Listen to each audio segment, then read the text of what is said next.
खबर हो चाहे खेल जगत की या हो फिल्मी दुनिया की, राजनीति का लेखा जोखा, किसने दिया किसको धोखा, ऐसी तमाम छोटी बड़ी खबर लेकर के हम आ रहे हैं आपके द्वार पर, यानी कि 24 आवर्स टुडे न्यूज के साथ। तो बने रहिए हमारे साथ लगातार। मैं मोहित दुबे आप सभी का स्वागत करता हूं।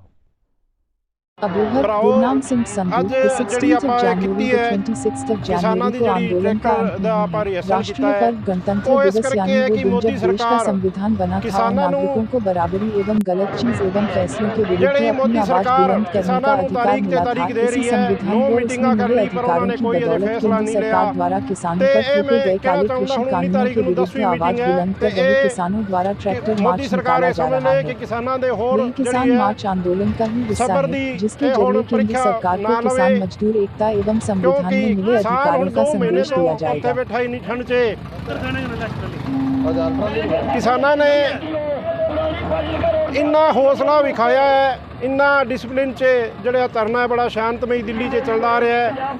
मोदी सरकार ने अपने चोणों के दौरान ਜਿਹੜੇ वादे किए सी किसानों नाल कि स्वामीनाथन रिपोर्ट लागू करांगा, किसानों के कर्जे माफ़ करेगा, वो उन्होंने उस वास्ते ना जाके नवे कानून लिया के किसानों नाल ये किसान मारू कानून वो भी जड़े उस भयानक बीमारी कोरोना काल के दौरान जड़े काले कानून लेके आए उन्होंने असी निखेधी करते हैं। किसान मारू नीतियाँ ये मोदी सरकार नूं लेके भेजूगी। धन्यवाद। मैं पिपल सिंह पिंड चन्नन खेड़ा भारतीय किसान यूनियन एकता उगराहां दा जनरल सकत्तर प्रधान मेमन सिंह, मीत प्रधान गुरप्रीत सिंह चहल, समूह चन्नन खेड़ा पिंड दे वासी जो कि अज ट्रैक्टर रैली दे विच भाग लेंदे होए 40-45 ट्रैक्टरां नूं नाल लैके जथे दे विच अबोहर दे सीतो चौक विच खड़े आ। जे अगे कोई पत्रकार जी तुहाडा सवाल होवे ਜਿਹੜਾ ਸੁਪਰੀਮ ਕੋਰਟ ਨੇ ਜਿਹੜਾ ਤੁਹਾਨੂੰ ਫੈਸਲਾ ਦਿੱਤਾ ਸੀਗਾ ਉਹਦੇ ਬਾਰੇ ਤੁਸੀਂ ਸਹੀ ਹੋ ਕਿ ਜਾਂ ਉਹ ਸੁਪਰੀਮ ਕੋਰਟ ਗਲਤ ਆ? ਬਿਲਕੁਲ ਜੀ, ਉਹਦੇ ਵਿੱਚ ਜੋ ਸੁਪਰੀਮ ਕੋਰਟ ਨੇ ਸਾਡੇ ਕਿਸਾਨਾਂ ਦੀ ਕਮੇਟੀ ਬਣਾਈ ਹੈ, ਇਹ ਸੁਪਰੀਮ ਕੋਰਟ ਨੂੰ ਸਮਝ ਲੈਣਾ ਚਾਹੀਦਾ ਵੀ ਕਿਸਾਨਾਂ ਦੀਆਂ ਤਾਂ ਸ਼ੁਰੂ ਤੋਂ ਲੈ ਕੇ ਕਮੇਟੀਆਂ ਨੇ, ਉਹ ਕਮੇਟੀਆਂ ਕੋਰਟ ਜਾਂ ਸਰਕਾਰ ਦੀ ਗੱਲ ਨੂੰ ਮੰਨਣ ਨੂੰ ਤਿਆਰ ਨਹੀਂ ਹੈਗੀਆਂ। ਜੋ ਕਿ ਕਮੇਟੀ ਦੇ ਵਿੱਚੋਂ ਉਹਨਾਂ ਨੇ ਮੈਂਬਰ ਕੋ ਬਣਾਇਆ ਤਾਂ ਉਹ ਮੈਂਬਰ ਉਹਨਾਂ ਦੇ ਰਾਤੋਂ ਰਾਤ ਹੀ ਭੱਜ ਰਹੇ ਨੇ, ਜਿਨ੍ਹਾਂ ਨੂੰ ਇਹ ਪਤਾ ਹੈ ਵੀ ਕਮੇਟੀਆਂ ਨੂੰ ਕਿਸਾਨ ਨਾ ਮੰਨਣਗੇ ਅਤੇ ਅਸੀਂ ਕੋਈ ਗਲਤ ਫੈਸਲਾ ਨਾ ਲੈ ਲਈਏ। ਅੱਗੇ ਜੀ ਅੱਜ ਦਾ ਜਿਹੜਾ ਕਿਸਾਨ ਮਾਰਚ ਅਸੀਂ ਅਬੋਹਰ ਵਿੱਚ ਕੱਢਿਆ ਇਹ ਦਿੱਲੀ 26 ਜਨਵਰੀ ਦੀ ਜਿਹੜਾ ਦਿੱਲੀ 'ਚ ਅਸੀਂ ਟਰੈਕਟਰ ਪਰੇਡ ਕੱਢਣੀ ਹੈ ਉਹਦੀ ਸਾਡੀ ਰਿਹਰਸਲ ਹੈ। ਅਬੋਹਰ ਹਲਕੇ ਦੇ ਅਸੀਂ ਕਿਸਾਨਾਂ ਦਾ ਬਹੁਤ ਬਹੁਤ ਜ਼ਿਆਦਾ ਧੰਨਵਾਦ ਕਰਦੇ ਹਾਂ ਕਿ ਸਾਡੇ 2 ਦਿਨਾਂ ਦੇ ਸੱਦੇ ਉੱਤੇ 1000 ਦੇ ਕਰੀਬਨ ਟਰੈਕਟਰ ਇੱਥੇ ਲੈ ਕੇ ਪਹੁੰਚੇ ਨੇ ਤੇ ਕਿਸਾਨਾਂ ਨੇ ਬਹੁਤ ਜ਼ਿਆਦਾ ਡਿਸਿਪਲਿਨ ਵੀ ਵਿਖਾਇਆ। ਹਰ ਕਿਸਾਨ ਜਿਹੜਾ ਇੱਥੇ ਪਹੁੰਚਿਆ ਹੈ ਉਹ ਕਿਸਾਨ ਨੇਤਾ ਹੈ, ਕਿਸੇ ਨੂੰ ਵੀ ਗਾਈਡ ਕਰਨ ਦੀ ਸਾਨੂੰ ਕੋਈ ਜ਼ਰੂਰਤ ਨਹੀਂ ਪਈ। ਹਰ ਕਿਸਾਨ ਨੇ ਆਪਣੀ ਜ਼ਿੰਮੇਵਾਰੀ ਸਮਝ ਕੇ ਹਰ ਥਾਂ ਇੱਕ ਸਿੰਗਲ ਲਾਈਨ ਇਹ ਵੇਖ ਲਓ ਵੀ 1000 ਟਰੈਕਟਰ ਹੋਵੇ ਉਹ ਵੀ ਕਿਸਾਨਾਂ ਦੇ ਹੋਣ ਤਾਂ ਉਹ ਵੀ ਇੱਕ ਸਿੰਗਲ ਲਾਈਨ ਦੇ ਵਿੱਚ ਅਬੋਹਰ ਦੇ ਵਿੱਚ ਜਿਹੜਾ ਸਾਡਾ ਇਹ ਕਿਸਾਨ ਮਾਰਚ ਹੈ, ਇਤਿਹਾਸਿਕ ਕਿਸਾਨ ਮਾਰਚ ਹੈ ਤੇ ਇਹਦੇ ਵਿੱਚੋਂ ਲਗਭਗ 500 ਟਰੈਕਟਰ ਸਾਡੇ ਦਿੱਲੀ ਵਾਸਤੇ ਤਿਆਰ ਨੇ ਜੋ 20 ਤਰੀਕ ਨੂੰ ਅਬੋਹਰ ਦੇ ਵੱਖ-ਵੱਖ ਪਿੰਡਾਂ ਤੋਂ ਚਾਲੇ ਪਾਉਣਗੇ ਅਤੇ 22 ਤਰੀਕ ਤੱਕ ਸਾਡੇ 500 ਦੇ 500 ਟਰੈਕਟਰ ਦਿੱਲੀ ਵੱਲ ਕੂਚ ਕਰ ਜਾਣਗੇ। ਅਸੀਂ ਮੋਦੀ ਸਰਕਾਰ ਨੂੰ ਚੇਤਾਵਨੀ ਦਿੰਦੇ ਹਾਂ ਵੀ ਜੇ 19 ਤਰੀਕ ਵਾਲੀ ਮੀਟਿੰਗ 'ਚ ਤੈਂ ਸਾਡਾ ਇਹ ਮਸਲਾ ਹੱਲ ਨਹੀਂ ਕੀਤਾ ਤੇ ਇਸ ਤੋਂ ਬਾਅਦ ਤੈਨੂੰ ਫਿਰ ਸਾਹ ਲੈਣਾ ਔਖਾ ਹੋ ਜਾਊਗਾ। ਮੋਦੀ ਸਰਕਾਰ ਨੇ ਹਮੇਸ਼ਾ ਹੀ ਬਹੁਤ ਹੀ ਕਿਸਾਨਾਂ ਵਾਸਤੇ ਘਟੀਆ ਸ਼ਬਦਾਂ ਦਾ ਪ੍ਰਯੋਗ ਕੀਤਾ, ਕਦੇ ਸਾਨੂੰ ਅੱਤਵਾਦੀ ਕਿਹਾ, ਕਦੇ ਸਾਨੂੰ ਮਾਓਵਾਦੀ ਕਿਹਾ। ਜਿਹੜੇ ਸਾਡੇ ਬਜ਼ੁਰਗ ਉੱਥੇ ਬੈਠੇ ਨੇ ਦਿੱਲੀ ਬਾਰਡਰ 'ਤੇ ਬੈਠੇ ਨੇ, ਸਾਡੀਆਂ ਮਾਵਾਂ ਬੈਠੀਆਂ ਨੇ, ਸਾਡੀਆਂ ਬੇਟੀਆਂ ਭੈਣਾਂ ਉਹ ਬੈਠੀਆਂ ਨੇ, ਉਹ ਕੀ ਉਗਰਵਾਦੀ ਹੈ ਜਾਂ ਮਾਓਵਾਦੀ ਹੈ? ਧੰਨਵਾਦ ਜੀ। हाँ जी, भारतीय किसान यूनियन एकता गराहां ब्लाक खजानची रेशम सिंह कुंडल। मैं ਵੀਰੋ ਜਿਹੜੇ ਤਿੰਨੇ ਕਾਨੂੰਨ ਸਾਡੇ ਸਰਕਾਰ ਨੇ ਥੋਪੇ ਹੈ ਉਹਨਾਂ ਕਾਨੂੰਨਾਂ ਨੂੰ ਅਸੀਂ ਰੱਦ ਕਰਾ ਕੇ ਹਟਾਂਗੇ। ਅਸੀਂ ਜਿੰਨਾ ਸਾਤੋਂ ਜ਼ੋਰ ਲੱਗਿਆ ਪਰਿਵਾਰ ਤੱਕ ਸਾਰੇ ਬੱਚਿਆਂ ਤੱਕ ਅਸੀਂ ਪੂਰਾ ਯਤਨ ਲਾਵਾਂਗੇ। ਅਸੀਂ ਕਿਸੇ ਤੋਂ ਡਰ ਨਹੀਂ ਸਾਨੂੰ, ਕਾਨੂੰਨ ਅਸੀਂ ਰੱਦ ਕਰਾ ਕੇ ਹਟਾਂਗੇ। ਇੱਥੇ ਪਹੁੰਚੇ ਸਾਰੇ ਕਿਸਾਨ ਭਰਾਵਾਂ ਨੂੰ ਸਤਿ ਸ੍ਰੀ ਅਕਾਲ। ਮੈਂ ਜੈਪਾਲ ਬਿਸ਼ਨੋਈ ਪ੍ਰਧਾਨ ਲੱਖੋਵਾਲ ਯੂਨੀਅਨ ਅਬੋਹਰ ਦਾ, ਤੇ ਇੱਥੇ ਮੇਰੇ ਨੌਜਵਾਨ ਬੁੱਢੇ ਬਜ਼ੁਰਗ ਜਿਹੜੇ ਪਹੁੰਚੇ ਸਾਰਿਆਂ ਦਾ ਮੈਂ ਧੰਨਵਾਦ ਕਰਦਾ ਹੋਇਆ। ਮੈਂ ਜਿਹੜੀ ਅੱਜ ਕਿਸਾਨੀ ਅੰਦੋਲਨ ਬਾਰੇ ਚਰਚਾ ਕਰ ਰਿਹਾ ਹਾਂ ਕਿ ਅਬੋਹਰ ਬਲਵਾਣਾ ਜਿਹੜਾ ਪਿਛੜ ਰਿਹਾ ਸੀ ਸਾਡੇ, ਇਹ ਗੱਲ ਤੋਂ ਵੀ ਤੁਹਾਡੇ ਇੱਥੇ ਜਿਹੜੀ ਹੈਗੀ ਯੂਨੀਅਨ ਕੰਮ ਨਹੀਂ ਕਰਦੀ ਜਾਂ ਤੁਹਾਡੇ ਇੱਥੇ ਲੋਕ ਘਟ ਜਾ ਰਹੇ। ਅਸੀਂ ਇਹ ਸੋਚ ਕੇ ਉਪਰਾਲਾ ਕੀਤਾ ਜੀ। ਅਸੀਂ 20 ਦਿਨ ਪਹਿਲਾਂ ਦਿੱਲੀ ਲਾ ਕੇ ਆਏ ਹਾਂ, ਤੇ ਹੁਣ ਮੈਂ ਹਫ਼ਤਾ ਸਾਨੂੰ ਲੱਗਿਆ ਹੋ ਗਿਆ ਵੀ 16 ਤਰੀਕ ਦੀ ਅਸੀਂ ਇੱਕ ਜਿਹੜੀ ਹੈਗੀ ਮਿੰਨੀ ਜੇ ਰਿਹਰਸਲ ਕਰੀਏ, ਤਾਂ ਤੋਂ ਏਰੀਏ 'ਚ ਜਿਹੜੇ ਮੁੰਡੇ ਬਜ਼ੁਰਗ ਜਵਾਨ ਕਿਸਾਨਾਂ ਨੂੰ ਪਤਾ ਲੱਗੇ ਵੀ ਇਹ ਅੰਦੋਲਨ ਵਿੱਚ ਸ਼ਾਮਿਲ ਹੋਣ ਲਈ ਅਸੀਂ 21-22 ਤਰੀਕ ਨੂੰ ਟਰੈਕਟਰ ਲਿਜਾਣੇ ਉੱਥੇ, ਤੇ ਮੋਦੀ ਸਾਹਿਬ ਦੇ ਜਿਹੜੇ ਤਿੰਨੋਂ ਕਾਨੂੰਨ ਬਿੱਲ ਕਿਤੇ ਉਹਨਾਂ ਨੂੰ ਰੱਦ ਕਰਾ ਕੇ ਹੀ ਆਵਾਂਗੇ। ਭਰਾਵਾਂ ਸਾਨੂੰ ਮਹੀਨਾ ਰਹਿਣਾ ਪੜੇ, ਭਰਾਵਾਂ ਸਾਨੂੰ 6 ਮਹੀਨੇ, ਭਰਾਵਾਂ ਸਾਲ ਲੈਣਾ ਪੜੇ। ਤੇ ਇੰਨੀ ਭਾਰੀ ਤਾਦਾਦ 'ਚ ਪਹੁੰਚਿਆ ਹੋਇਆ ਸਾਰੇ ਵੀਰਾਂ ਨੂੰ ਮੈਂ ਬਹੁਤ ਬਹੁਤ ਧੰਨਵਾਦ ਕਰਦਾ ਹੋਇਆ ਕਿ ਸਾਡੇ ਇਸ ਏਰੀਏ 'ਚ ਥੋੜ੍ਹੇ ਮੰਨ ਲਓ ਇਹਨੇ ਜਾਗਰਤ ਹੈ ਨਹੀਂ ਸੀ। ਸਾਨੇ ਵਰਗਿਆਂ ਨੂੰ 10-15 ਸਾਲ ਹੋ ਗਏ ਕਰਦਿਆਂ ਨੂੰ ਵੀ ਚਲੋ ਨੌਜਵਾਨ ਮੁੰਡੇ ਹੈਗੇ ਟੀਵੀ ਵਾਲੇ ਪਾਸੇ ਜ਼ਿਆਦਾ ਚੱਲ ਪਏ, ਤੇ ਖੇਡਾਂ 'ਚ ਵੀ ਹੈ ਨਹੀਂ, ਤਾਂ ਕਰਕੇ ਇਹਨਾਂ ਨੂੰ ਇਸ ਅੰਦੋਲਨ ਵਿੱਚ ਸ਼ਾਮਿਲ ਕਰਨ ਲਈ ਅਸੀਂ ਦੱਸੇ ਹਾਂ ਵੀ ਆਉਣ ਵਾਲਾ ਜਿਹੜਾ ਟਾਈਮ ਹੈ ਉਹ ਪ੍ਰਾਈਵੇਟ ਕੋਆਪਰੇਟ ਘਰਾਂ 'ਚ ਜ਼ਮੀਨਾਂ ਤੁਹਾਡੀ ਖੋਹ ਲੈਣੀ ਹੈ ਬੇਟਾ, ਤੁਸੀਂ ਸਾਡੇ ਨਾਲ ਰਲ ਕੇ ਤੇ ਇਸ ਨੂੰ ਸਮੂਲੀਅਤ ਕਰੋ, ਤਾਂ ਜੋ ਜਿਹੜਾ ਸਾਡਾ ਅੰਦੋਲਨ ਜਿਹੜਾ ਚੱਲ ਰਿਹਾ 4 ਮਹੀਨਿਆਂ ਤੋਂ ਇਹਨੂੰ ਕਾਮਯਾਬ ਬਣਾਈਏ, ਤੇ ਆਉਣ ਵਾਲੇ ਟਾਈਮ ਲਈ ਤੁਹਾਡਾ ਭਵਿੱਖ ਜਿਹੜਾ ਹੈਗਾ ਉਹ ਸੁਧਾਰ ਵੱਲ ਚੱਲੀਏ, ਤਾਂ ਤੁਹਾਡੀ ਜਿਹੜੀ ਜ਼ਮੀਨ ਜਾਇਦਾਦ ਉਹ ਰਹੂਗੀ। ਇਹਨਾਂ ਮੈਂ ਆਸ ਕਰਦਾ ਹੋਇਆ ਸਾਰੇ ਨੌਜਵਾਨ ਭਰਾਵਾਂ ਦਾ ਬਹੁਤ ਬਹੁਤ ਧੰਨਵਾਦ।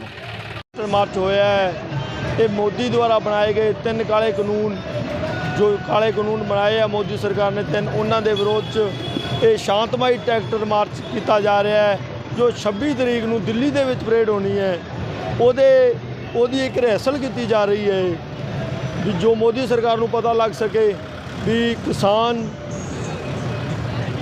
ਆਪਣੀ ਹੋਂਦ ਬਚਾਉਣ ਲਈ 26 ਤਰੀਕ ਨੂੰ ਦਿੱਲੀ 'ਚ ਆ ਰਹੇ ਨੇ।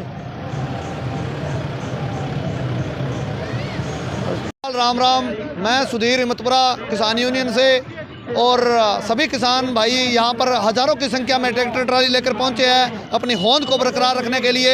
जैसे कि मैं कल दिल्ली टिकरी बॉर्डर पे था परसों, तो मैं कल वहाँ पे गांव में पहुँचा तो मुझे पता लगा भाई सुभाष जी गोदारा और उन सब ने मीटिंग की है भाई किसानी एक मार्च निकालना है, अपने किसान अपना गाड़ा, जैसे कि ट्रैक्टर को गाड़ा का योगदान दिया है सरकार ने भी, और इसी तरह किसान भाई अपना गाड़ा लेके किसान भाई अबोहर के अंदर अपना प्रदर्शन कर रहा है और अपील कर रहा है सभी किसान वासियों से भी एक बार फिर हमें 21 तारीख को एक गांव से 10 ट्रैक्टर लेकर दिल्ली की तरफ कूच करना है।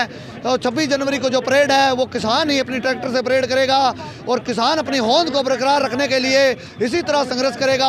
किसान एकजुट होकर संघर्ष करता रहा है और करता रहेगा, और अपनी होंद को, अपनी किसानी को बरकरार रखेगा। एक किसानी जो है, किसान वो एक किसान का गुरूर है किसानी, उसको बचाने के लिए किसान हर एक आंदोलन को सक्षम करने के लिए, और जो अपने लाखों करोड़ों किसान उस टिकरी बॉर्डर और सिंघू बॉर्डर पर बैठे हैं उनका सहयोग करने के लिए इस अबोहर बैलेट से हज़ारों की संख्या में किसान भाई एक बार फिर दिल्ली की तरफ कूच करेंगे। और इसी से हाथ जोड़कर मैं विनती करता हूं सभी किसान भाइयों से और किसान आगुओं से भी, जो मेरे साथ किसान यूनियन के आगू है मेरे भाई बंधु, उनसे भी मैं अपील करूंगा भाई ज़्यादा से ज़्यादा किसान भाई दिल्ली की तरफ बढ़े और इस आंदोलन को सफलपूर्वक बनाएं। जय हिंद, राम राम। ਇੱਥੇ ਪਹੁੰਚੇ ਸਾਰੇ ਕਿਸਾਨ ਭਰਾਵਾਂ ਨੂੰ ਸਤਿ ਸ੍ਰੀ ਅਕਾਲ। ਮੈਂ ਜੈਪਾਲ ਬਿਸ਼ਨੋਈ ਪ੍ਰਧਾਨ ਲੱਖੋਵਾਲ ਯੂਨੀਅਨ ਅਬੋਹਰ ਦਾ, ਤੇ ਇੱਥੇ ਮੇਰੇ ਨੌਜਵਾਨ ਬੁੱਢੇ ਬਜ਼ੁਰਗ ਜਿਹੜੇ ਪਹੁੰਚੇ ਸਾਰਿਆਂ ਦਾ ਮੈਂ ਧੰਨਵਾਦ ਕਰਦਾ ਹੋਇਆ। ਮੈਂ ਜਿਹੜੀ ਅੱਜ ਕਿਸਾਨੀ ਅੰਦੋਲਨ ਬਾਰੇ ਚਰਚਾ ਕਰ ਰਿਹਾ ਹਾਂ ਕਿ ਅਬੋਹਰ ਬਲਵਾਣਾ ਜਿਹੜਾ ਪਿਛੜ ਰਿਹਾ ਸੀ ਸਾਡੇ, ਇਹ ਗੱਲ ਤੋਂ ਵੀ ਤੁਹਾਡੇ ਇੱਥੇ ਜਿਹੜੀ ਹੈਗੀ ਯੂਨੀਅਨ ਕੰਮ ਨਹੀਂ ਕਰਦੀ ਜਾਂ ਤੁਹਾਡੇ ਇੱਥੇ ਲੋਕ ਘਟ ਜਾ ਰਹੇ। ਅਸੀਂ ਇਹ ਸੋਚ ਕੇ ਉਪਰਾਲਾ ਕੀਤਾ ਜੀ। ਅਸੀਂ 20 ਦਿਨ ਪਹਿਲਾਂ ਦਿੱਲੀ ਲਾ ਕੇ ਆਏ ਹਾਂ, ਤੇ ਹੁਣ ਮੈਂ ਹਫ਼ਤਾ ਸਾਨੂੰ ਲੱਗਿਆ ਹੋ ਗਿਆ ਵੀ 16 ਤਰੀਕ ਦੀ ਅਸੀਂ ਇੱਕ ਜਿਹੜੀ ਹੈਗੀ ਮਿੰਨੀ ਜੇ ਰਿਹਰਸਲ ਕਰੀਏ, ਤਾਂ ਜੋ ਏਰੀਏ 'ਚ ਜਿਹੜੇ ਮੁੰਡੇ ਬਜ਼ੁਰਗ ਜਵਾਨ ਕਿਸਾਨਾਂ ਨੂੰ ਪਤਾ ਲੱਗੇ ਵੀ ਇਹ ਅੰਦੋਲਨ ਵਿੱਚ ਸ਼ਾਮਿਲ ਹੋਣ ਲਈ ਅਸੀਂ 21-22 ਤਰੀਕ ਨੂੰ ਟਰੈਕਟਰ ਲਿਜਾਣੇ ਉੱਥੇ, ਤੇ ਮੋਦੀ ਸਾਹਿਬ ਦੇ ਜਿਹੜੇ ਤਿੰਨੋਂ ਕਾਨੂੰਨ ਬਿੱਲ ਕਿਤੇ ਉਹਨਾਂ ਨੂੰ ਰੱਦ ਕਰਾ ਕੇ ਹੀ ਆਵਾਂਗੇ। ਭਰਾਵਾਂ ਸਾਨੂੰ ਮਹੀਨਾ ਰਹਿਣਾ ਪੜੇ, ਭਰਾਵਾਂ ਸਾਨੂੰ 6 ਮਹੀਨੇ, ਭਰਾਵਾਂ ਸਾਲ ਲੈਣਾ ਪੜੇ। ਤੇ ਇੰਨੀ ਭਾਰੀ ਤਾਦਾਦ 'ਚ ਪਹੁੰਚਿਆ ਹੋਇਆ ਸਾਰੇ ਵੀਰਾਂ ਨੂੰ ਮੈਂ ਬਹੁਤ ਬਹੁਤ ਧੰਨਵਾਦ ਕਰਦਾ ਹੋਇਆ ਕਿ ਸਾਡੇ ਇਸ ਏਰੀਏ 'ਚ ਥੋੜ੍ਹੇ ਮੰਨ ਲਓ ਇਹਨੇ ਜਾਗਰਤ ਹੈ ਨਹੀਂ ਸੀ। ਸਾਨੇ ਵਰਗਿਆਂ ਨੂੰ 10-15 ਸਾਲ ਹੋ ਗਏ ਕਰਦਿਆਂ ਨੂੰ ਵੀ ਚਲੋ ਨੌਜਵਾਨ ਮੁੰਡੇ ਹੈਗੇ ਟੀਵੀ ਵਾਲੇ ਪਾਸੇ ਜ਼ਿਆਦਾ ਚੱਲ ਪਏ ਤੇ ਖੇਡਾਂ 'ਚ ਵੀ ਹੈ ਨਹੀਂ, ਤਾਂ ਕਰਕੇ ਇਹਨਾਂ ਨੂੰ ਇਸ ਅੰਦੋਲਨ ਵਿੱਚ ਸ਼ਾਮਿਲ ਕਰਨ ਲਈ ਅਸੀਂ ਦੱਸੇ ਹਾਂ ਵੀ ਆਉਣ ਵਾਲਾ ਜਿਹੜਾ ਟਾਈਮ ਹੈ ਉਹ ਪ੍ਰਾਈਵੇਟ ਕੋਆਪਰੇਟ ਘਰਾਂ 'ਚ ਜ਼ਮੀਨਾਂ ਤੁਹਾਡੀ ਖੋਹ ਲੈਣੀ ਹੈ ਬੇਟਾ, ਤੁਸੀਂ ਸਾਡੇ ਨਾਲ ਰਲ ਕੇ ਤੇ ਇਸ ਨੂੰ ਸਮੂਲੀਅਤ ਕਰੋ ਤਾਂ ਜੋ ਜਿਹੜਾ ਸਾਡਾ ਅੰਦੋਲਨ ਜਿਹੜਾ ਚੱਲ ਰਿਹਾ 4 ਮਹੀਨਿਆਂ ਤੋਂ ਇਹਨੂੰ ਕਾਮਯਾਬ ਬਣਾਈਏ ਤੇ ਆਉਣ ਵਾਲੇ ਟਾਈਮ ਲਈ ਤੁਹਾਡਾ ਭਵਿੱਖ ਜਿਹੜਾ ਹੈਗਾ ਉਹ ਸੁਧਾਰ ਵੱਲ ਚੱਲੀਏ ਤਾਂ ਤੁਹਾਡੀ ਜਿਹੜੀ ਜ਼ਮੀਨ ਜਾਇਦਾਦ ਉਹ ਰਹੂਗੀ। ਇਹਨਾਂ ਮੈਂ ਆਸ ਕਰਦਾ ਹੋਇਆ ਸਾਰੇ ਨੌਜਵਾਨ ਭਰਾਵਾਂ ਦਾ ਬਹੁਤ ਬਹੁਤ ਧੰਨਵਾਦ। ਮੈਂ ਵਿਕਾਸ ਕੁਕਣਾ ਭਾਰਤੀ ਕਿਸਾਨ ਯੂਨੀਅਨ ਕਾਦੀਆਂ। ਅੱਜ ਅਸੀਂ ਹਬੋਰ ਸ਼ਹਿਰ ਦੇ ਵਿੱਚ ਇੱਕ ਸੰਕੇਤਿਕ ਰੈਲੀ ਸਮਝ ਲਓ ਜਾਂ ਇੱਕ 26 ਜਨਵਰੀ ਦੀ ਪਰੇਡ ਦੀ ਰਿਹਰਸਲ ਲਈ ਸਾਰੇ ਪਿੰਡਾਂ 'ਚ ਸਾਰੇ ਕਿਸਾਨ ਵੀਰਾਂ ਨੂੰ ਸੱਦਾ ਲਾਇਆ ਸੀ। ਛੋਟੇ ਜਿਹੇ ਹੁੰਗਾਰੇ ਨਾਲ ਇੰਨਾ ਵਧੀਆ ਹੁੰਗਾਰਾ ਮਿਲਿਆ ਸਾਨੂੰ ਵੀ 500 ਤੋਂ 700 ਟਰੈਕਟਰ ਦੇ ਵਿਚਾਲੇ ਇੱਕ ਛੋਟੇ ਜਿਹੇ ਸਨੇਹ ਤੇ ਇੱਥੇ ਪਹੁੰਚ ਗਏ। ਇਹਦਾ ਮਤਲਬ ਕਿਸਾਨਾਂ 'ਚ ਜੋਸ਼ ਤਾਂ ਹੈ ਤੇ ਕਿਸਾਨ ਆਪਦੇ ਹੱਕਾਂ ਵਾਸਤੇ ਲੜਨ ਨੂੰ ਤਿਆਰ ਵੀ ਹੈ ਤੇ ਲੜ ਵੀ ਰਹੇ ਹੈ। ਤੇ ਹੁਣ ਅਸੀਂ ਕਿਸਾਨਾਂ ਨੂੰ ਅਪੀਲ ਕੀਤੀ ਹੈ ਅੱਜ ਵੀ 21 ਤਰੀਕ ਨੂੰ ਦਿੱਲੀ ਵਾਸਤੇ ਤਿਆਰ ਹੋ ਜਾਓ। 21 ਤੋਂ 26 ਜਨਵਰੀ ਦੀ ਜਿਹੜੀ ਪਰੇਡ ਹੈ ਕਿਸਾਨਾਂ ਨੇ ਦਿੱਲੀ ਵਿੱਚ ਕਰਨੀ ਹੈ। ਇਸੇ ਵਾਸਤੇ ਅਸੀਂ ਸਾਰੇ ਕਿਸਾਨ ਵੀਰਾਂ ਨੂੰ ਅਪੀਲ ਕੀਤੀ ਹੈ ਤੇ ਕਿਸਾਨ ਹੁਮਾ ਕੇ ਜਾਣ ਨੂੰ ਤਿਆਰੀਆਂ ਵਟਣ ਲੱਗੇ ਹੈ ਤੇ ਹੁਣ 21 ਨੂੰ ਚੱਲ ਕੇ ਤੇ 26 ਦੀ ਪਰੇਡ 'ਚ ਅਸੀਂ ਦਿੱਲੀ ਮਿਲਾਂਗੇ ਮੋਦੀ ਨੂੰ ਵੀ ਹੁਣ ਦੱਸ ਕਿੱਦਾਂ ਕਿਵੇਂ ਕਾਨੂੰਨ ਪਾਸ ਕਰਨੇ ਹੈ ਜਾਂ ਰੱਦ ਕਰਨੇ ਹੈ। ਪਰ ਕਿਸਾਨ ਅੜੇ ਹੋਏ ਹੈ, ਅਸੀਂ ਕਾਨੂੰਨ ਰੱਦ ਕਰਾ ਕੇ ਹੀ ਹਟਾਂਗੇ। ਇਹ ਜਿਹੜੇ ਕਾਲੇ ਕਾਨੂੰਨ ਲੈ ਕੇ ਮੋਦੀ ਸ਼ਾਹ ਬਣ ਕੇ ਬਹਿ ਗਿਆ ਆ ਅਸੀਂ ਨਹੀਂ ਚੱਲਣ ਦੇਣਾ। ਧੰਨਵਾਦ। ਅੱਜ ਦਾ ਜਿਹੜਾ ਕਿਸਾਨ ਮਾਰਚ ਅਸੀਂ ਹਬੋਰ ਵਿੱਚ ਕੱਢਿਆ ਇਹ ਦਿੱਲੀ 26 ਜਨਵਰੀ ਦੀ ਜਿਹੜਾ ਦਿੱਲੀ 'ਚ ਅਸੀਂ ਟਰੈਕਟਰ ਪਰੇਡ ਕੱਢਣੀ ਹੈ ਉਹਦੀ ਸਾਡੀ ਰਿਹਰਸਲ ਹੈ। ਹਬੋਰ ਹਲਕੇ ਦੇ ਅਸੀਂ ਕਿਸਾਨਾਂ ਦਾ ਬਹੁਤ ਬਹੁਤ ਜ਼ਿਆਦਾ ਧੰਨਵਾਦ ਕਰਦੇ ਹਾਂ ਕਿ ਸਾਡੇ 2 ਦਿਨਾਂ ਦੇ ਸੱਦੇ ਉੱਤੇ 1000 ਦੇ ਕਰੀਬਨ ਟਰੈਕਟਰ ਇੱਥੇ ਲੈ ਕੇ ਪਹੁੰਚੇ ਨੇ ਤੇ ਕਿਸਾਨਾਂ ਨੇ ਬਹੁਤ ਜ਼ਿਆਦਾ ਡਿਸਪਲਿਨ ਵੀ ਵਿਖਾਇਆ। ਹਰ ਕਿਸਾਨ ਜਿਹੜਾ ਇੱਥੇ ਪਹੁੰਚਿਆ ਹੈ ਉਹ ਕਿਸਾਨ ਨੇਤਾ ਹੈ। ਕਿਸੇ ਨੂੰ ਵੀ ਗਾਈਡ ਕਰਨ ਦੀ ਸਾਨੂੰ ਕੋਈ ਜ਼ਰੂਰਤ ਨਹੀਂ ਪਈ।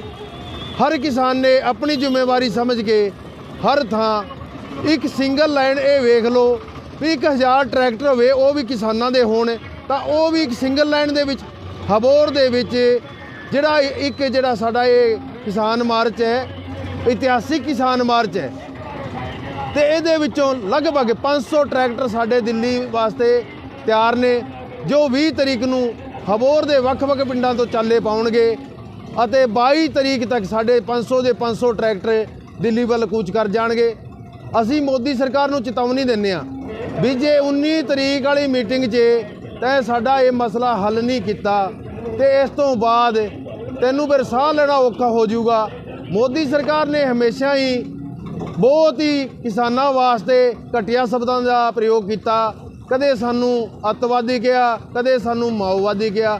ਜਿਹੜੇ ਸਾਡੇ ਬਜ਼ੁਰਗ ਉੱਥੇ ਬੈਠੇ ਨੇ ਦਿੱਲੀ ਬਾਰਡਰ ਤੇ ਬੈਠੇ ਨੇ, ਸਾਡੀਆਂ ਮਾਵਾਂ ਬੈਠੀਆਂ ਨੇ, ਸਾਡੀਆਂ ਬੇਟੀਆਂ ਭੈਣਾਂ ਉਹ ਬੈਠੀਆਂ ਨੇ, ਉਹ ਕੀ ਉਗਰਵਾਦੀ ਹੈ ਜਾਂ ਮਾਓਵਾਦੀ ਹੈ? ਧੰਨਵਾਦ ਜੀ।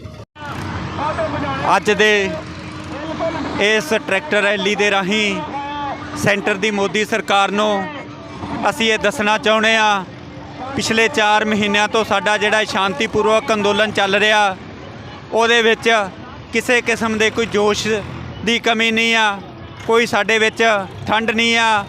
ਸਗੋਂ ਦਿਨ ਬਾ ਦਿਨ ਜਿਵੇਂ ਇਹ ਘੋਲ ਅੱਗੇ ਵੱਧਦਾ ਜਾ ਰਿਹਾ ਹੋਰ ਤਿੱਖਾ ਹੁੰਦਾ ਜਾ ਰਿਹਾ, ਵੱਡੀਆਂ ਲਾਮਬੰਦੀਆਂ ਹੋ ਰਹੀਆਂ ਤੇ ਜਿੰਨਾ ਚਿਰ ਇਹ ਸੈਂਟਰ ਦੀ ਸਰਕਾਰ ਕਾਲੇ ਕਾਨੂੰਨ ਰੱਦ ਨਹੀਂ ਕਰਦੀ ਇਸੇ ਤਰ੍ਹਾਂ ਹਜ਼ਾਰਾਂ ਦੇ ਕਾਫਲੇ ਉਹ ਦਿੱਲੀ ਦੇ ਵੱਲ ਹਰ ਰੋਜ਼ ਰਵਾਨਾ ਹੁੰਦੇ ਆ ਤੇ ਹੁੰਦੇ ਰਹਿਣਗੇ। ਤੇ ਇਸ 18 ਤਰੀਕ ਨੂੰ ਮਹਿਲਾ ਦਿਵਸ ਤੇ ਅਸੀਂ ਪਿੰਡ ਕਟਹਿੜੇ ਦੇ ਵਿੱਚ ਬੀਬੀਆਂ ਦੀ ਬਹੁਤ ਵੱਡੀ ਰੈਲੀ ਕਰ ਰਹੇ ਹਾਂ ਤੇ ਤੁਹਾਡੇ ਇਸ ਮਾਧਿਅਮ ਰਾਹੀਂ ਅਸੀਂ ਇਹ ਅਪੀਲ ਕਰਦੇ ਹਾਂ, ਸਾਰੇ ਬੱਚਾ ਬੱਚੀ ਬੇਬੇ ਬਾਪੂ ਲੈ ਕੇ ਉਸ ਦਿਨ 18 ਤਰੀਕ ਦੀ ਰੈਲੀ ਪਿੰਡ ਕਟਹਿੜੇ ਦੇ ਵਿੱਚ ਬੀਜੇਪੀ ਦੇ ਆਗੂ ਸਰਜੀਤ ਕੁਮਾਰ ਜੈਨੀ ਨੂੰ ਅਸੀਂ ਇਹ ਦੱਸਣਾ ਚਾਹੁੰਦੇ ਹਾਂ ਉਸ ਰੈਲੀ ਦੇ ਰਾਹੀਂ ਵੀ ਤੁਸੀਂ ਪੰਜਾਬ ਦੇ ਹੋ, ਕਿਸਾਨ ਹੋ, ਕਿਸਾਨਾਂ ਦੀ ਬੋਲੀ ਬੋਲੋ। ਦਿੱਲੀ ਦੇ ਵਿੱਚ ਜਾ ਕੇ ਤੁਸੀਂ ਸੈਂਟਰ ਸਰਕਾਰ ਦੀ ਬੋਲੀ ਬੋਲਦੇ ਹੋ ਤੇ ਜਿੰਨਾ ਚਿਰ ਕਾਲੇ ਕਾਨੂੰਨ ਰੱਦ ਨਹੀਂ ਹੁੰਦੇ ਇਹ ਸਾਡੇ ਅੰਦੋਲਨ ਇਸ ਤਰ੍ਹਾਂ ਹੀ ਜਾਰੀ ਰਹਿਣਗੇ।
ਬਾਈ ਜੀ ਤੁਹਾਨੂੰ ਲੱਗਦਾ ਵੀ ਜਿਹੜਾ ਇੰਨਾ ਵੀ ਇੰਨੇ ਸੀ 70 ਮੌਤਾਂ ਹੋ ਚੁੱਕੀਆਂ ਉਹਦੇ ਨਾਲ ਕਾਨੂੰਨ ਰੱਦ ਹੋਊਗਾ ਕਿ ਜਾਂ 8ਵੇਂ ਗੇੜ ਦੀ ਗੈਡ ਹੋਈ ਸੀ ਆ ਮੀਟਿੰਗ ਹੋਈ ਸੀ, ਮੀਟਿੰਗ ਡੇਲੀ ਕਰ ਰਹੇ ਨੇ ਮੰਤਰੀ, ਤੁਸੀਂ ਲੱਗਦਾ ਤੁਹਾਨੂੰ ਵੀ ਬਿੱਲ ਰੱਦ ਹੋ ਜਾਊਗਾ?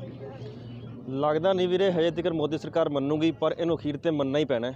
ਮੰਨੇ ਬਿਨਾ ਇਹਨਾਂ ਕੋਲੇ ਕੋਈ ਹੋਰ ਹੱਲ ਹੈ ਨਹੀਂਗਾ। ਕਿਸਾਨ ਸਾਰੇ ਠੰਡ ਦੇ ਵਿੱਚ ਬੈਠੇ ਆ, ਲੱਖਾਂ ਦੀ ਕਤਾਰ ਦੇ ਵਿੱਚ ਦਿੱਲੀ ਬੈਠੇ ਆ। ਅਸੀਂ ਪੰਜਾਬ ਦੇ ਵਿੱਚ ਵੀ ਰੈਲੀਆਂ ਕਰ ਰਹੇ ਹਾਂ। ਅੱਜ ਵੱਖ-ਵੱਖ ਪਿੰਡਾਂ ਤੋਂ ਇੱਥੇ ਅਸੀਂ ਰੈਲੀ ਕੀਤੀ ਹੈ। ਘੱਟ ਤੋਂ ਘੱਟ 100-150 ਟਰੈਕਟਰ ਇੱਧਰੋਂ ਹਬੋਰ ਏਰੀਏ 'ਚੋਂ ਆਇਆ, ਕੁਛ ਸੀਤੋ ਏਰੀਏ 'ਚੋਂ 150-200 ਟਰੈਕਟਰ ਆ ਰਿਹਾ। ਇਹ ਰੈਲੀ ਅੱਜ ਅਸੀਂ ਕੱਢਾਂਗੇ ਤੇ ਇਹ ਰੈਲੀ ਐਵੇਂ ਅਸੀਂ ਅੱਗੇ ਹੋਰ ਵੀ ਕੱਢਾਂਗੇ। ਬਾਈ ਜੀ ਇੱਕ ਜੈਨੀ ਸਾਹਿਬ ਦਾ ਘਰਾ ਵੀ ਕਰ ਰਹੇ ਆ, ਪਰਸੋਂ ਜਾਂ ਕਿੱਦਣ ਕਰ ਰਹੇ ਹੋ? ਪਰਸੋਂ 18 ਤਰੀਕ ਨੂੰ ਜੈਨੀ ਸਾਹਿਬ ਦਾ ਘਰਾ ਕਰਨਾ ਜੀ। 8 ਜ਼ਿਲ੍ਹਿਆਂ ਦੇ ਵਿੱਚੋਂ ਉੱਥੇ ਸਾਡੇ ਕਿਸਾਨ ਭਰਾ ਪਹੁੰਚ ਰਹੇ ਹੈ, ਵੱਖ-ਵੱਖ ਪਿੰਡਾਂ ਦੇ ਵਿੱਚੋਂ। ਉੱਥੇ ਉਮੀਦ ਹੈ ਵੀ ਸਾਨੂੰ ਲੱਖਾਂ ਦੇ ਵਿੱਚ ਇਕੱਠ ਹੋਣ ਦੀ ਉਮੀਦ ਹੈ ਵੀ ਉੱਥੇ ਸਾਡੇ ਸਾਰੇ ਸੰਯੋਗੀ ਭਰਾ, ਕਿਸਾਨ ਭਰਾ ਉੱਥੇ ਪਹੁੰਚਣਗੇ। ਬਾਹਰੋਂ ਸਹਿਯੋਗ ਕਿੰਨਾ ਮਿਲ ਰਿਹਾ ਤੁਹਾਨੂੰ? ਕੈਨੇਡਾ ਤੇ ਅਮਰੀਕਾ ਤੋਂ ਕਿੰਨਾ ਸਹਿਯੋਗ ਮਿਲ ਰਿਹਾ ਕਿਸਾਨਾਂ ਨੂੰ? ਜਿੰਨੇ ਵੀ ਵੀਰੇ ਕਿਸਾਨ ਭਰਾ ਹੈਗੇ, ਕਿਸਾਨਾਂ ਦੇ ਦਰਦੀ ਹੈਗੇ ਆ, ਭਾਵੇਂ ਕੈਨੇਡਾ ਅਮਰੀਕਾ ਭਾਵੇਂ ਇੱਥੇ ਹੈ, ਕਿਤੇ ਵੀ ਕਿਸੇ ਵੀ ਧਰਮ ਨਾਲ ਰਿਲੇਟਿਵ ਹੈ, ਉਹ ਸਾਰੇ ਹੀ ਕਿਸਾਨਾਂ ਦੀ ਮਦਦ ਕਰ ਰਹੇ ਆ। ਪਰ ਸਰਕਾਰ ਇਕੱਲੀ ਉਹਨਾਂ ਦੀ ਮਦਦ ਨਹੀਂ ਕਿਸਾਨਾਂ ਦੀ ਕਰ ਰਹੀ, ਉਹ ਕਿਸਾਨਾਂ ਦੇ ਉੱਤੇ ਅਤਿਆਚਾਰ ਹੀ ਕਰ ਰਹੀ ਹੈ। ਹੁਣ ਯੂਪੀ ਵਾਲੇ ਪਾਸੇ ਦੇਖ ਲਓ, ਜਿਹੜੇ ਪਾਸੇ ਵੀ ਕੋਈ ਕਿਸਾਨ ਰਲਣਾ ਚਾਹੁੰਦਾ ਉੱਥੇ ਹੀ ਉਹ ਲਾਠੀਚਾਰਜ ਕਰਦੇ ਆ ਕਿਸਾਨਾਂ ਦੇ ਉੱਪਰ। ਵੀਰ ਜੀ ਇੱਕ ਪੰਜਾਬ ਸਰਕਾਰ ਕੈਪਟਨ ਨੇ ਵਾਅਦੇ ਕੀਤੇ ਸੀਗੇ, ਕੈਪਟਨ ਦੇ ਵਾਅਦੇ ਵੀ ਉਹਦੇ ਵਿੱਚ ਤੁਸੀਂ ਰੱਖੋਗੇ ਕਿ ਨਹੀਂ? ਬਾਈ ਜੀ ਸਰਕਾਰਾਂ ਦੇ ਵਾਅਦੇ ਹੀ ਹੈ ਪਰ ਪੂਰੇ ਨਹੀਂ ਹਜੇ ਤੱਕ ਹੋਈ ਜਾਂਦੇ। ਉਹ ਤਾਂ ਆਪ ਪੰਜਾਬ ਦੇ ਵਿੱਚ ਕਾਨੂੰਨ ਲਾਗੂ ਕਰੀ ਬੈਠੇ ਹੈ। ਜੇ ਉਹ ਕਿਸਾਨਾਂ ਦੇ ਨਾਲ ਹੁੰਦੇ ਤਾਂ ਕਿਸਾਨਾਂ ਦੇ ਨਾਲ ਖੜਦੇ। ਸਿਰਫ ਇੱਕ ਉਹਨਾਂ ਨੇ ਉਦੋਂ ਜਦੋਂ ਕਿਸਾਨਾਂ ਨੇ ਰੈਲੀ ਕੱਢੀ ਸੀ, ਆਪਦੀ ਰੈਲੀ ਵਿਖਾਵੇ ਵਜੋਂ ਕੱਢੀ ਹੈ, ਪਰ ਕਿਸਾਨਾਂ ਦੇ ਨਾਲ ਨਹੀਂ ਰਲੇ। ਅੱਜ ਉਹ ਕਿਸਾਨਾਂ ਦੀ ਕੋਈ ਮਦਦ ਨਹੀਂ ਕਰੀ ਜਾਂਦੇ। ਬਾਈ ਜੀ ਆ ਨਗਰ ਨਿਗਮ ਦੀਆਂ ਚੋਣਾਂ ਆ ਰਹੀਆਂ, ਉਹਦੇ ਤੁਸੀਂ ਵਿਰੋਧ ਕਰੋਗੇ ਕਿਸਾਨ ਸਾਰੇ ਪਾਰਟੀਆਂ ਦੇ? ਅਸੀਂ ਬਈ ਹਰੇਕ ਪਾਰਟੀ ਦੇ ਵਿਰੋਧ ਕਰਾਂਗੇ, ਇਹ ਨਹੀਂ ਇਕੱਲੀ ਇੱਕ ਪਾਰਟੀ ਦਾ ਕਰਾਂਗੇ। ਅਸੀਂ ਵੋਟਾਂ ਦੇ ਵਿੱਚ ਹਰ ਇੱਕ ਦਾ ਵਿਰੋਧ ਕਰਦੇ ਹਾਂ, ਕਿਉਂਕਿ ਜਦੋਂ ਕਿਸਾਨਾਂ ਦੀ ਸਾਰ ਨਹੀਂ ਲੈ ਰਹੀ ਤਾਂ ਉਹਨਾਂ ਨੂੰ ਵੋਟਾਂ ਸੁੱਝ ਰਹੀਆਂ। ਕਿਸਾਨ ਭਰਾ ਸਾਡੇ ਉੱਥੇ ਦਿੱਲੀ ਬੈਠੇ ਆ, ਠੰਡ 'ਚ ਬੈਠੇ ਆ, ਉਹ ਸ਼ਹੀਦੀਆਂ ਪ੍ਰਾਪਤ ਕਰ ਰਹੇ ਆ, ਉਹਨਾਂ ਵੱਲ ਕਿਸੇ ਸਰਕਾਰ ਦਾ ਕੋਈ ਧਿਆਨ ਨਹੀਂ ਗਾ। जिन्ने भी किसान मजदूर दुकानदार भरा ने उन्हां वास्ते जिहड़ा मोदी ने ये 3 काले कानून लिआंदे ने वो साडे लई इन्ने खतरनाक ने भी आने वाले टाइम च वो सानू गुलाम बना के रखना चाहुंदा है। उन्हें अपना देश अडानी अंबानियां नू बेच दिता है, उहदा ज़मीर मर चुक्या है। वो अज साडे ते एक तानाशाह राज कर रहा है, जो कि अज साडी किसान भरावां ने, मजदूर भरावां ने, दुकानदार भरावां ने रल के एक शांतमई रैली हबोर तहसील विच कड्ढी है, जो कि इन्हें 500-700 ट्रैक्टर इकट्ठे होके रैली शांतमई पूरे बाजार विच दी होके असी किसी भी तरह का कोई ये नहीं कहते भी मोदी तू आने वाले टाइम च तेनू लोगों ने जुत्तियां थल्ले ही रखना है, भी तू अज ये समझ जा, जो कि ये कानून वापस ले ला है, तेरा अज तो ये हो जूगा भी तू धरती ते एक निक्का जिहा जीव बन के आया सी। जय हिंद जी, जय। मेरे असी आने वाले 26 तरीक नू दिल्ली विच कूच कर रहे हैं, जो कि असी 24 तरीक नू हबोर विचों निकल रहे हैं, ते 26 तरीक नू असी दिल्ली विच जो कि परेड होनी है उहदे विच हिस्सा लैण वास्ते अज मेरे किसान भरा जो ट्रैक्टर मार्च कढ़ रहे हैं उहदी रिहर्सल कर रहे हैं। जिन्ने मेरे 80 तो वध भरा किसान वीर जेड़े इस रैली दौरान शहीद हो चुके हैं, जेड़े धरने ते बैठे हैं, मैं उस सरकार तो एक बेनती करदा हाँ भी तू साडा हक तां असी लैके ही रवांगे, पर जेड़े मेरे सरकार मजदूर भरा जेड़े शहीद होए ने उन्हां वास्ते असी तेरे मोदी विच ही कोठियां लैके देवांगे, ते आने वाला टाइम तेनू असी दस दांगे भी तू किसानां तो वध के, मजदूरां तो वध के, दुकानदारां तो वध के, इस तो वध के तू मोदी कुछ भी नहीं गा। जय हिंद, जय। राम राम। मैं सुधीर हिम्मतपुरा किसान यूनियन से, और सभी किसान भाई यहाँ पर हज़ारों की संख्या में ट्रैक्टर ट्राली लेकर पहुँचे हैं अपनी होंद को बरकरार रखने के लिए। जैसे कि मैं कल दिल्ली टिकरी बॉर्डर पे था परसों, तो मैं कल वहाँ पे गांव में पहुँचा तो मुझे पता लगा भाई सुभाष जी गोदारा और उन सब ने मीटिंग की है, भाई किसानी एक मार्च निकालना है, अपने किसान अपना गाड़ा, जैसे कि ट्रैक्टर को गाड़ा का योगदान दिया है सरकार ने भी, और इसी तरह किसान भाई अपना गाड़ा लेके किसान भाई अबोर के अंदर अपना प्रदर्शन कर रहा है और अपील कर रहा है सभी किसान वासियों से भी एक बार फिर हमें 21 तारीख को एक गांव से 10 ट्रैक्टर लेकर दिल्ली की तरफ कूच करना है। और 26 जनवरी को जो परेड है वो किसान ही अपनी ट्रैक्टर से परेड करेगा, और किसान अपनी होंद को बरकरार रखने के लिए इसी तरह संघर्ष करेगा। किसान एकजुट होकर संघर्ष करता रहा है और करता रहेगा, और अपनी होंद को, अपनी किसानी को बरकरार रखेगा।